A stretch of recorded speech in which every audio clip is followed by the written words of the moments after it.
I'm the successful one. You're just a teacher. My sister bragged for years, even announcing it at my dad's retirement party. So I said, just because your husband's rich doesn't mean you're successful. I'm 34 now, and I teach high school English at a public school a few towns over. It's not glamorous. It doesn't pay six figures. And there are days the kids drive me to the brink of madness. But I genuinely love it.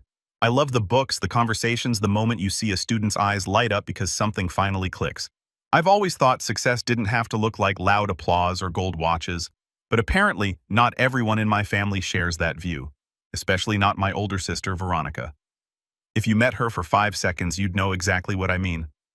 Veronica's always had this way of making every room about her. She doesn't enter, she arrives. Hair perfectly curled, designer bag slung just so over her arm. Wedding ring catching the light with every exaggerated hand gesture. She's 2 years older than me, and she's the kind of woman who talks about manifesting wealth and vibrational frequency, but has never held a job longer than a few months. Her real claim to fame is her husband Greg, a mid-level executive at some real estate development firm with a name like Sterling Hawk and Partners. Rich enough that Veronica doesn't need to work, but not so rich that she can actually justify the way she throws his money around like she married into royalty. My parents, especially my dad, have always tiptoed around Veronica. She was the delicate one, the one who needed a little more support. It started in high school when she would cry over B+s and blame her teachers for not liking her vibe. And it only escalated from there. She failed out of her first college, blamed the toxic dorm energy, and took a semester off to find herself in Bali, aka Party, with Australian backpackers on my parents' dime. Meanwhile, I was working 2 jobs, commuting to school, and trying to stretch my meal plan so I could afford books. But despite all that, or maybe because of it, I kept my distance. I figured if I just stayed in my own lane, kept doing what I loved, eventually they'd see the value in it. Or at the very least, leave me alone about it. They didn't.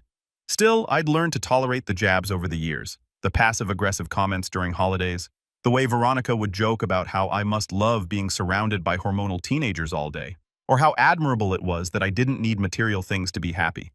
I got good at brushing it off, nodding, smiling, changing the subject. I thought if I didn't give it oxygen, it would burn itself out. Then came Dad's retirement party. It was supposed to be a small gathering, just family and a few of his closest colleagues from the city. He'd spent nearly 4 decades working as an engineer, the kind of man who showed up early, stayed late, and never complained. He didn't care for big shows, so the idea was to keep it simple. My mom rented out a private room at a restaurant he liked, and I volunteered to make a slideshow of his old photos and work projects. I even got a few of his former team members to send in some video messages. It was supposed to be about him. But the moment Veronica walked in 5 minutes late, of course, wearing a backless emerald dress like she was attending the Met Gala, I knew it wouldn't be. She floated into the room, air-kissing everyone, dragging poor Greg behind her like a human credit card. "I'm so sorry we're late," she said to no one in particular.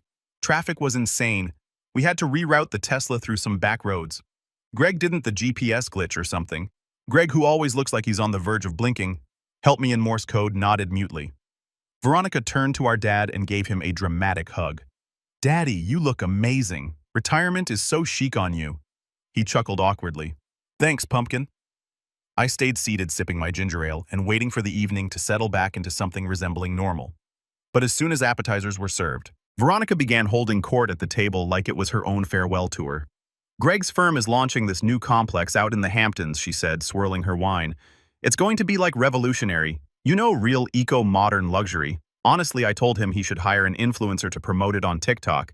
But these corporate types are so behind the curve." I nodded politely. "Sounds high-end." "Oh, totally," she said, turning to one of my dad's coworkers. "And you know, it's funny. People always ask me how I landed such a successful man. I tell them manifesting, darling. I always knew I'd end up with someone powerful. I could never be with someone who just, teaches or something." I felt my face flush, but I didn't say anything. Not yet. "Oh, no offense, Brooks," she added quickly, touching my arm like that would somehow make it better. "You know I admire what you do. It's just not scalable." "Scalable?" I repeated. "Yeah, growth potential, income ceilings. Like, you can't really build wealth that way." I forced a laugh. "I'm not trying to build an empire, Veronica. I just like my job." She gave me that pitying smile, the one she's probably practiced in the mirror. "Of course you do. That's what makes you so grounded." It might have ended there if not for the woman sitting across from us.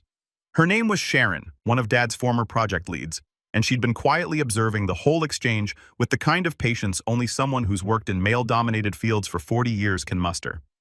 "I actually read Brooks's short story collection last month," she said suddenly. "Really impressive work." Veronica's head turned so fast I thought her neck might snap. "You write?" she asked. I nodded, suddenly self-conscious. "Yeah, I've been working on a manuscript in my spare time. It's kind of a passion project." "Well, passion's great," Veronica said, barely masking her smirk. "But is it published?" "It's actually being published this fall," I said a little more firmly. "Got the offer a couple months ago." Sharon chimed in again. "It's a solid advance, too. I saw the announcement in the industry newsletter. 6 figures, right?" I didn't even have time to nod before Veronica reached across the table, grabbed my phone off the placemat, and started tapping into it like she had a right to do that. "Excuse me," I said, reaching for it. "Relax," she said, waving me off. "I just want to see the proof. Everyone exaggerates these things. I mean, if you really got a book deal, there should be—" "Oh."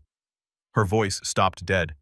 She'd opened the email from my agent, the one with the signed contract and payment breakdown.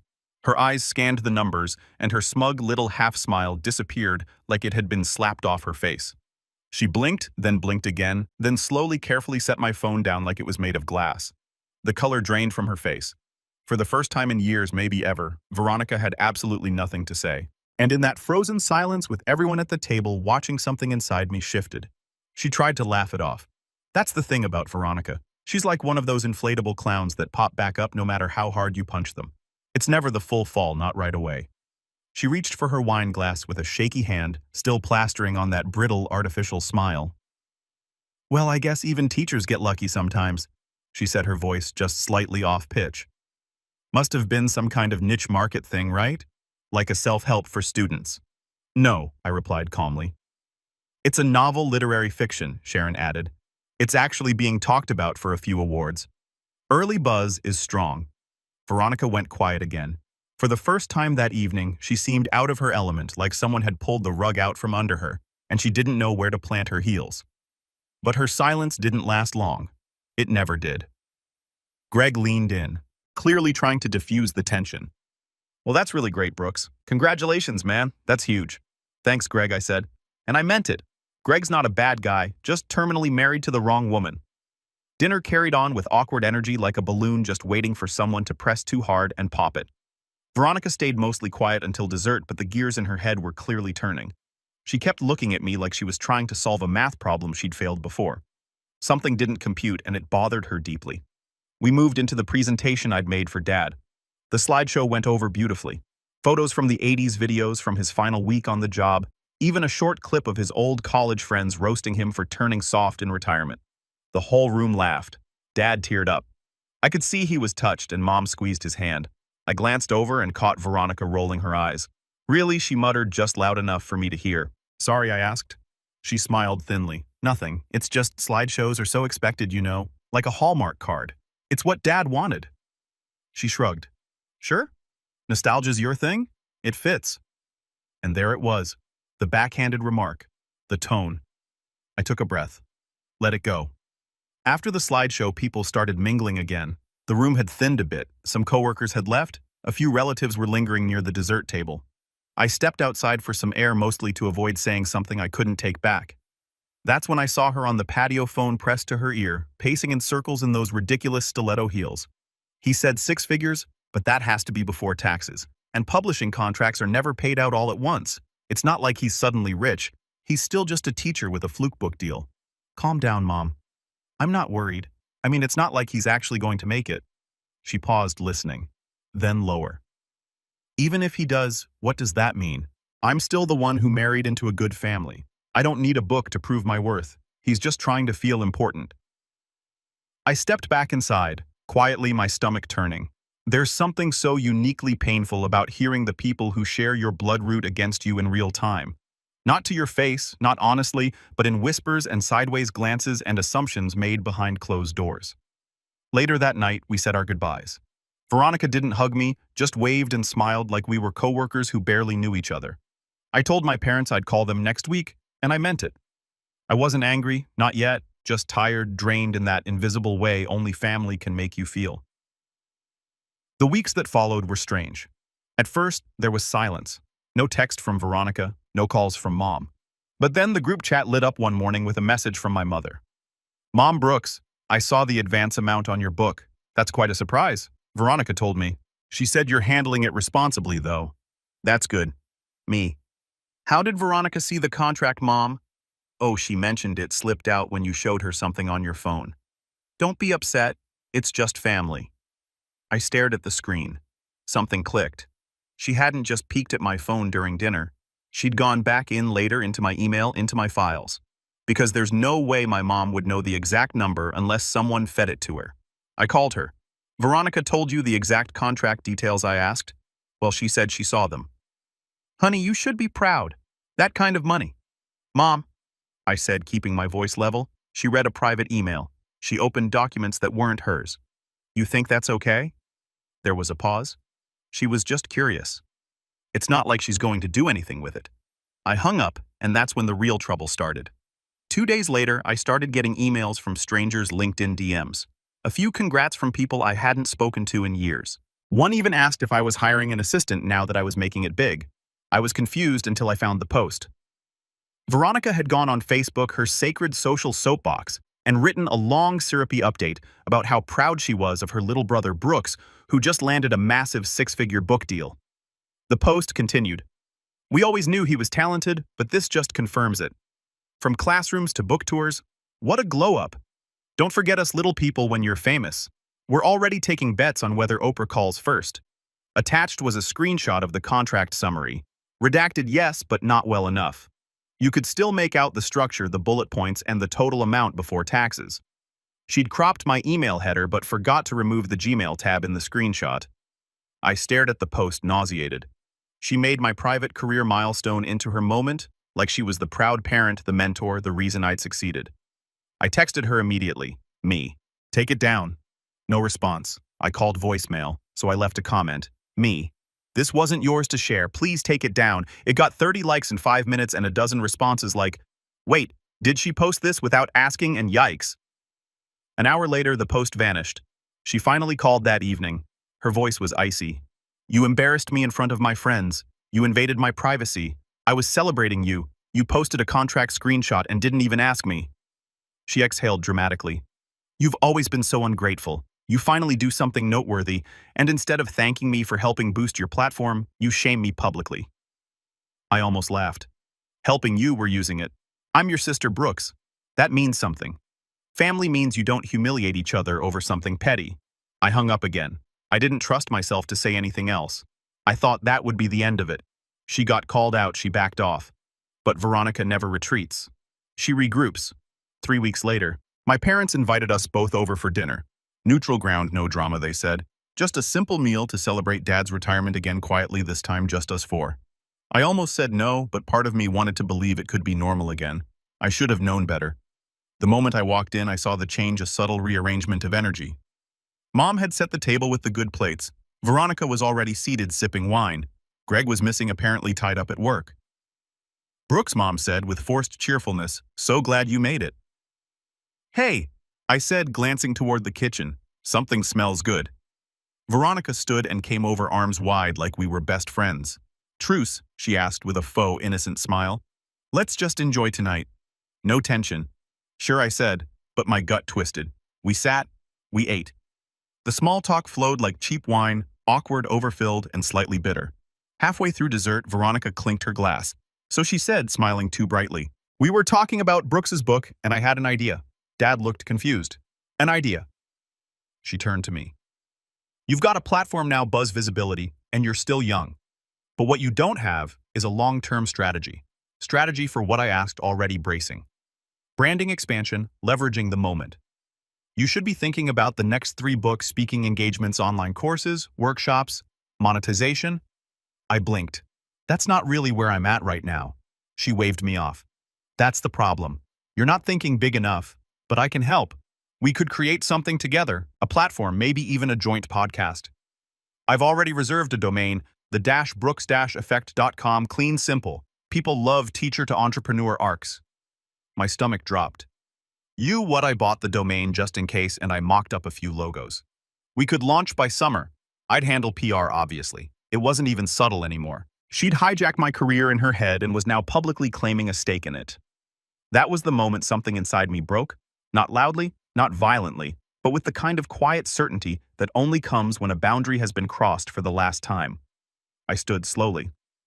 "Where are you going?" Mom asked. I looked directly at Veronica. "You bought a domain in my name using my work without asking. I was trying to help. You don't know how to scale success. You've been poor your whole life." Dad flinched. Mom gasped. I just stared at her and smiled, but not the kind that she expected. Not the polite kind, the kind that says, "You just made the biggest mistake of your life."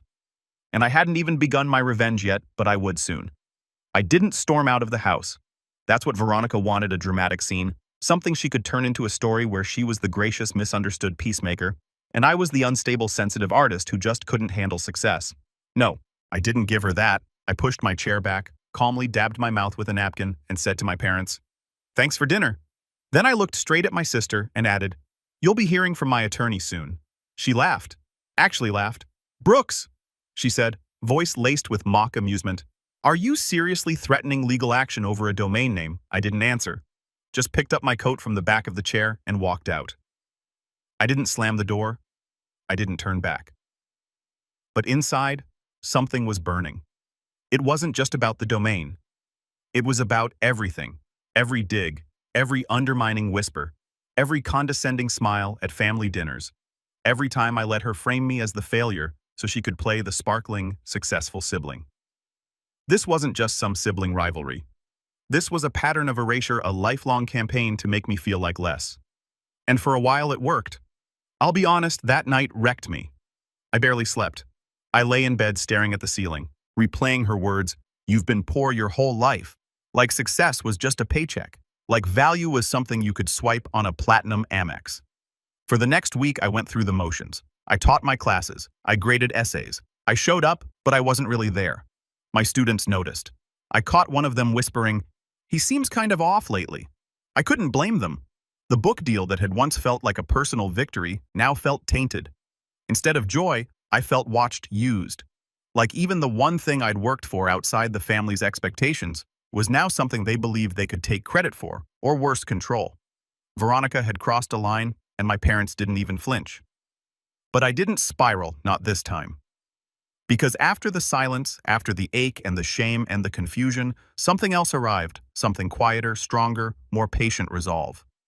You see, I may not have grown up with the loudest voice in the house, but I paid attention. I listened. I learned.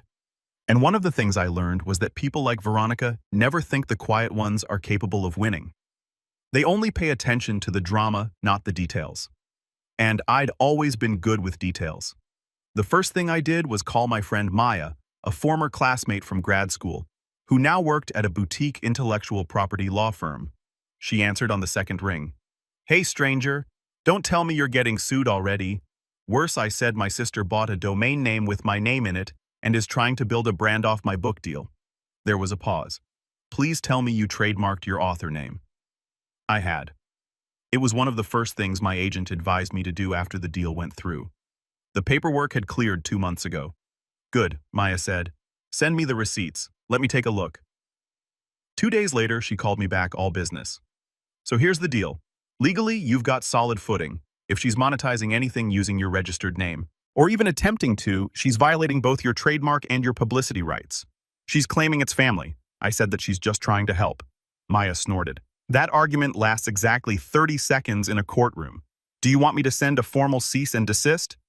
"Yes," I said. But not yet, because I had an idea. Something bigger. But to pull it off, I needed to rebuild not just legally, but personally. For the first time in years, I started prioritizing myself. I turned my phone off for a few days. No social media, no family group chats. I took long walks after school even when it was cold. I found a used bookstore near my apartment and wandered the aisles for hours. I rediscovered the kind of peace that came from not being in reaction mode all the time. I made a playlist. I meditated. I journaled, something I hadn't done since college. At first it felt awkward, like I was pretending to be someone else. But slowly it helped. It made the thoughts less jumbled, the pain less sharp. Then I got back to work. I met with my publisher again and gave them my revised tour plan. I proposed adding a few workshops for young writers, especially in underfunded schools. They loved the idea, said it aligned perfectly with my story and voice. You're not just another debut novelist, my publicist said. You're a teacher and an author. That's a rare combo. We can build something real around that. I nodded. For the first time since the party, I felt excited again. I started preparing presentations. I built a small team, just 2 former students who were now in college, to help with content and logistics. I paid them fairly, gave them mentorship in return. They were sharp, passionate, ready. We launched a quiet blog, no hype, no big splash. Just thoughtful pieces about the writing process. Classroom stories, advice for balancing creativity and burnout. Slowly, it picked up traction. By the time March rolled around, the pre-orders for the book had doubled. A few teacher TikTokers mentioned it. Then a librarian's post went semi-viral. Suddenly, I was getting emails from schools in 3 different states asking if I'd consider speaking to their students. And through it all, I kept my head down. I didn't post passive-aggressive subtweets. I didn't feed the fire. I just kept building. But I wasn't ignoring Veronica. Oh no, I was watching. Because while I was rebuilding, she was spinning out in that slow, unraveling way only narcissists do when they realize the narrative is slipping from their hands. She started posting vague statuses like some people can't handle success in others. Sad. Then there were cryptic Instagram stories, filtered selfies with captions like, "Let them hate. Queens keep shining." But the best part? She tried to launch the website anyway, thebrookseffect.com. It went live on a Tuesday. It had a stock photo header, a pixelated logo, and a paragraph that read like a poorly written LinkedIn bio. Welcome to the Brooks Effect, your new favorite space for lifestyle inspiration, creative writing tips, and entrepreneurial motivation. Brought to you by the sibling team behind one of 2025's most anticipated debut novels. I almost choked on my coffee. She'd listed herself as brand director. She'd even put a fake contact email, brookscoaching@gmail.com, and a booking form. The audacity, the absolute gall. But I didn't react, not publicly. I just forwarded the link to Maya. She replied within minutes. Maya, she really did it. Oh, this is going to be fun. Sending the cease and desist today. Want me to BCC you me? Yes, but give her 48 hours. I want to see what she does first. And that 48 hours, hoo boy. She started to name people I'd worked with, bloggers, librarians, even my publisher's intern, asking if they'd like to be featured on her new site. One of them forwarded the message to me with a note. Did you approve this? I didn't respond. I just waited. Then came the cease and desist. It was a thing of beauty. Precise, unemotional legal perfection. She didn't respond for 2 days. Then finally I got a text. Veronica, seriously? A cease and desist over a harmless website. You're acting like I stole your identity. I didn't answer. 10 minutes later, another one. Veronica, you're being dramatic. I was trying to support your brand. You're not exactly a PR genius, Brooks. Still, I stayed silent. Let her spiral. Let her show her true colors without interference. But I wasn't done. Because this wasn't just about stopping her. It was about reclaiming the space she tried to steal. 2 weeks later, I bought the domain brookshawthorne.com. Simple, clean, my full name. I hired a designer, a student from one of my workshops, and we built a beautiful site. Professional photos, press kit, speaking request form, blog archives, upcoming tour dates, teacher resources. It went live the same week as my book launch, and on the homepage in big bold text, it read, "Built by a teacher, not a brand director." And that was just the beginning. I didn't grow up thinking I'd ever get revenge. That was always Veronica's domain, stealing the spotlight, getting the last word, spinning a narrative to suit her image. For most of my life, I'd been the one who left rooms quietly, who bit my tongue and let things slide. But something changed the day she claimed ownership of my story, then paraded it like it was hers to sell. I think some people mistake revenge for rage. But real revenge, the lasting kind, isn't loud. It's not violent or hasty. It's quiet. It's patient. It's a chess match where you don't flinch even when the queen falls, because you know the king's next. And I had spent my entire life learning how to wait. By the time my website went live and the book tour kicked off, I had already mapped the entire plan. Not out of spite, not to be cruel.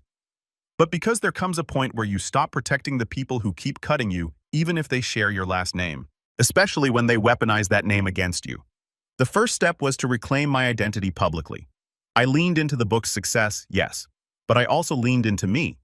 I gave interviews where I talked about teaching in underfunded schools, about the quiet kids who never got picked first, about how literature gave me a voice when I didn't have one. I wasn't flashy, I wasn't dramatic, I was real. and people responded. Articles started coming out with headlines like, "The teacher who turned his after-school scribbles into a book deal."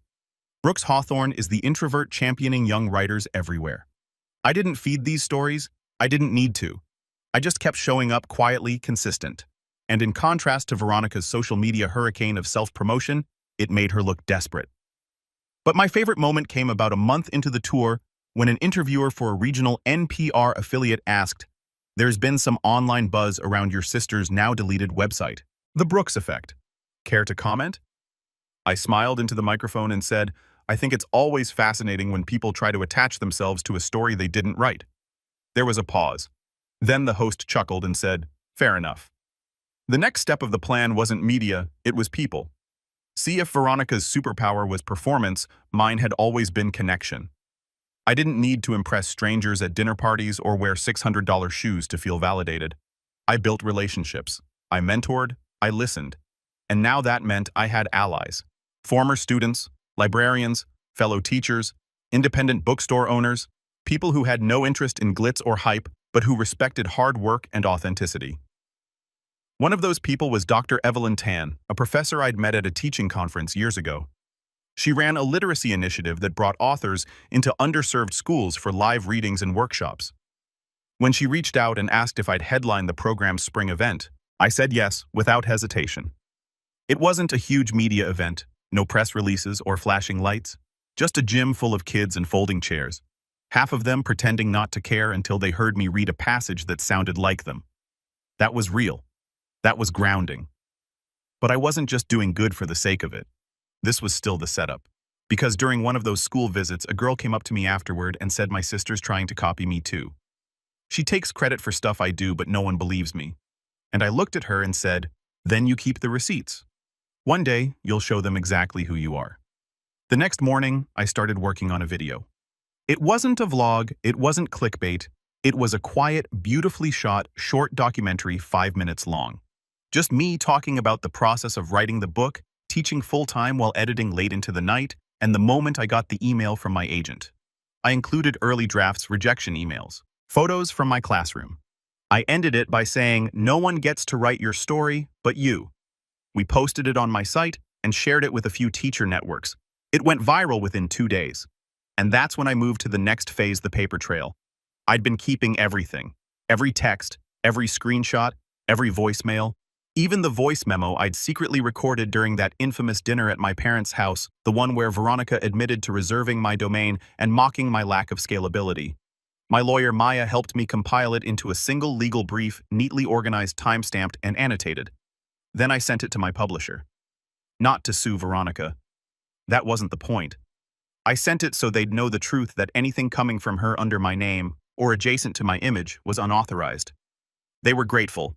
They'd been getting strange emails pitches from someone claiming to be Brooks's branding consultant. They were starting to wonder if I was quietly hiring PR on the side. Nope, just Veronica. So they blocked her IP from the back end of the site. Then they sent her a formal notice, cease and desist. Again, she didn't respond this time. I think she finally started to get it. But just in case she didn't, I took things one step further. I reached out to Greg. Now, Greg and I weren't close. We never had been. But I had something he wanted: stability. Veronica had been spending recklessly for months, throwing elaborate themed parties, ordering high-end photo shoots, claiming she was building an image. And Greg, well, he'd been covering those bills. I invited him to a quiet lunch.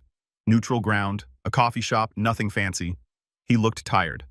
"I know why you called," he said before I even ordered. "You do?" "She's out of control," he said, rubbing his temples. "She won't listen to me anymore. She thinks she's, I don't know, a mogul." I nodded. "I'm not here to cause drama. I just want it to stop. All of it. The fake PR, the domain stuff, the branding claims. I want her to understand this is not her story to sell." He leaned back. "You're not the first person she's done this to." That caught me off guard. "What do you mean?" "She used to pretend she ran Greg Jr.'s school fundraiser, took all the credit even though I did most of the organizing. Same with the neighborhood charity gala. She kept saying if her name was attached, people would pay attention." I paused. "So you know this isn't new?" He nodded slowly. "I'm staying with a friend right now," he admitted, trying to figure out what to do. I didn't sign up for this kind of constant drama. I thought I was marrying someone ambitious, not someone obsessed with image theft. I didn't gloat. I didn't smile. I just said if she contacts you asking for money for anything connected to my name, don't give it to her. Please, I'll handle it. He nodded. Then just before we left, he added, "Your book. It's really good, man." I blinked. "You read it." He shrugged. Veronica left a copy on the counter. I started reading it one night when I couldn't sleep. Couldn't put it down. The scene with the student and the locker note hit hard. "Thanks," I said, genuinely moved. "That means a lot." And it did. Because Greg had always been Veronica's silent shadow. But shadows have eyes. When I got home that night, I found an email waiting for me. It was from a producer. She worked with a well-known podcast that focused on family dynamics and personal transformations. She'd seen the viral short doc. She wanted to know if I'd be open to telling my story, not just the book, but the personal journey behind it. Normally, I would have hesitated, but I was done hiding, so I said yes. We recorded a 2-part episode, me sharing my experience growing up in Veronica's shadow, how the book was born out of that quiet pain, and how I finally decided to stop letting her define me. I didn't name her. I didn't have to. The truth doesn't need a spotlight. It glows all on its own. And when the episode dropped, I got dozens of messages. From former students, from teachers, from people I hadn't spoken to in years. But the most surprising, a DM from one of Veronica's old high school friends. She always did think she was the main character. Glad someone finally told the real story. That's when I knew the setup was complete. The stage was built. The audience was watching. And Veronica. She was standing right in the center of it, completely unaware of what was coming next. Because I hadn't just taken back my story, I'd built a platform so sturdy, so grounded in truth that any lie she tried to climb on would crumble beneath her. And now it was finally time. The final move, the revenge. And I was ready. Veronica never saw it coming. That was the most satisfying part. Not the media shift, not the rising sales, not the packed auditoriums full of students who saw me as more than just a teacher. Though all of that helped. No. What made it truly perfect was the fact that when everything collapsed around her, she still didn't understand why. Because she'd spent her entire life underestimating me. The final move began quietly, like everything I'd done up to that point. No fanfare, no announcement, just a few well-placed pieces slid into position with the care of someone who'd spent their entire life studying people like her. People who manipulate, who perform, who pretend to be your biggest supporter until they think you've outgrown your place. After the podcast aired and my book tour wrapped, I started receiving more invitations than I could accept. Speaking engagements, panels, book festivals. But one of the requests stood out. It came from a media production company that specialized in adapting real-life memoirs into limited series. They'd heard about my book and wanted to option the rights. At first, I hesitated. I didn't write the book expecting it to be anything more than a personal story with fictionalized elements. But then I saw the potential, not just for the story, but for what the telling of it could do, the message it could send, the mirror it could hold up to people like Veronica. I signed the deal, and I did it quietly. No big announcement, no public bragging. But I knew she'd hear about it, because I wanted her to. Veronica had this habit: she checked Google alerts with our last name in them. Vanity searches were her hobby. So when the trades picked up the story, award-winning novel, This Side of Quiet being developed for screen, I knew she'd see it within the hour. My phone buzzed exactly 45 minutes after the article dropped. Veronica. "Are you seriously making a show? You didn't even tell us." No congrats. No, we're proud of you. Just a demand. Like she was entitled to be looped into my life, into my success, as if my work was some group project she'd accidentally been assigned to. I didn't respond. She texted again. "Veronica, I'm just saying if the show is about the book and the book is about your life, then you need to talk to me. You know people will ask about the sister." That was the bait. And I let her sit on it. Because what she didn't know, what she never thought to ask, was that I'd already written her out. Not the character, not the story, but her. The role she thought was hers by default reimagined. The toxic performative sister who tried to sabotage the protagonist's independence. A composite character based on several real-life people. The writer's room and I were careful. No direct names, no exact quotes, and most importantly, nothing she could legally touch. And just to be safe, we added a disclaimer before the first page of every script. This story is a work of fiction inspired by true events. Any resemblance to real people is purely coincidental. But I wasn't done. That would have been satisfying enough for most people. But I'd spent too long in her shadow. I wanted a clean end. So I did something that would finally irrevocably cut the cord between us. It started with a quiet letter delivered by certified mail to her condo. Inside was a formal declaration from my attorney signed by me and filed with the proper state records. A legal disassociation of name usage and likeness. Veronica was no longer permitted to use my name, branding, or intellectual property in any personal or professional capacity. No more fake websites. No proud sister posts riding the coattails of my work. No more backstage passes to the life she hadn't helped build. I included a small note handwritten. I hope you find something of your own to be proud of someday. She didn't respond. But Greg did. He called a few days later. Hey, he said quietly. Just wanted to say thank you. For what? For doing what I couldn't, drawing a line. It turns out Veronica had continued to spin even as I was rising. The more traction I gained, the more desperate she became to stay relevant. But as her usual audience began to see through her, she grew volatile. Public tantrums, passive-aggressive posts. Eventually, even her influencer friends started pulling back. Greg filed for separation a month after that. Apparently, it wasn't just about me. It never is. People like Veronica always leave a trail. Meanwhile, my life was quieter than ever, and somehow fuller. The show went into pre-production. I was invited to sit in on casting sessions. I consulted on scripts. I started working on my second book, a more intimate story set in the same universe as the first, but this time with a clear sense of self. And my parents? At first, they were confused, concerned. Don't you think you're being a bit harsh? My mom asked after the legal letter was delivered. Harsh, I replied.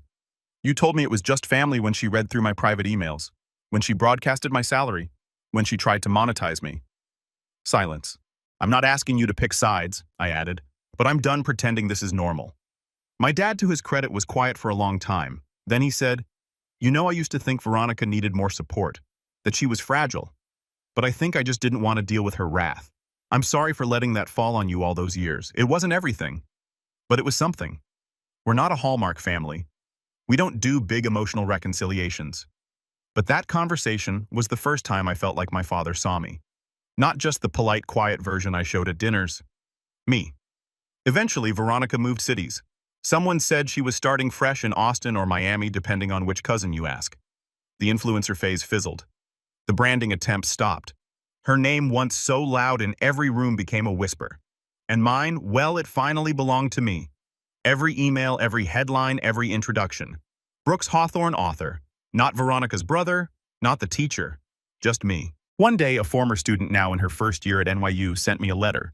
She'd watched my school visit when she was 16 and told me that seeing someone like me succeed without selling out helped her believe there was room in the world for quiet voices too. I kept that letter in my desk. Because that was the point, wasn't it? Not to be loud, not to be vindictive, but to live a life so real and full that the noise couldn't touch it anymore. And when the show premiered, streaming in 6 languages, adapted with care and depth and heart, I watched the credits roll with a smile. No backstage sabotage, no unwanted guests, no apologies. Just the story I'd written, the one I had lived, the one no one else would ever own again.